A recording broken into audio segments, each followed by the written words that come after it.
La vendange 2013 est une vendange tout en finesse et en délicatesse et en précision.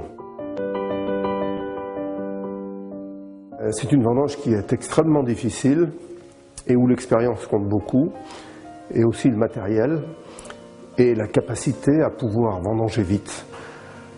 À Smith-Lafitte, on s'est donné tous ces moyens et on espère que malgré les difficultés climatiques, on va faire des très grands vins en 2013.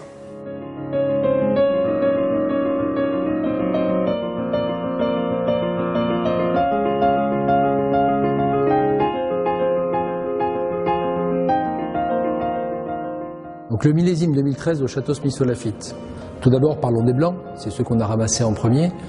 Donc des vendanges de blancs tardives. Le millésime a été, comme tout le monde le sait, plutôt pluvieux jusqu'au mois de juin, donc beaucoup de retard dans les vignes, jusqu'à 2 semaines de retard.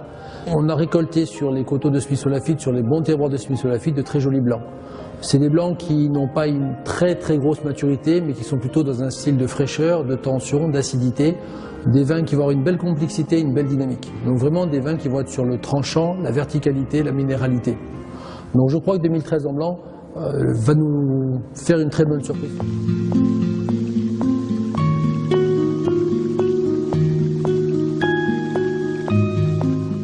Des vendanges qui ont commencé tard et qui ont dû s'accélérer un petit peu et qui se finissent finalement à peu près, qui vont se finir vers la mi-octobre. Les vignes plutôt jeunes, plutôt un petit peu vigoureuses, ont souffert de mauvaises conditions climatiques et n'ont pas pu aller au bout de leur maturité.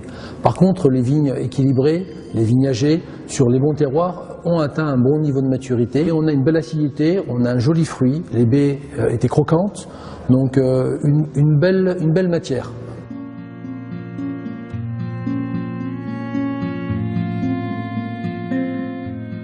Les conditions climatiques en juin 2013 ont été très arrosées, ce qui a eu pour conséquence sur les vignes une forte coulure, c'est-à-dire que les fleurs ne se sont pas transformées en fruits, ce qui a conduit à une très forte perte de production. Donc on s'est retrouvé avec des vignes très peu chargées, ce qui est triste pour le volume, mais ce qui est très positif parce que sur un millésime comme celui-ci où les conditions climatiques sont très limites, avoir une faible charge de raisin permet de trouver une maturité qu'on n'aurait jamais trouvée s'il y avait eu des gros rendements. Donc cette coulure est finalement la chance qualitative de ce millésime.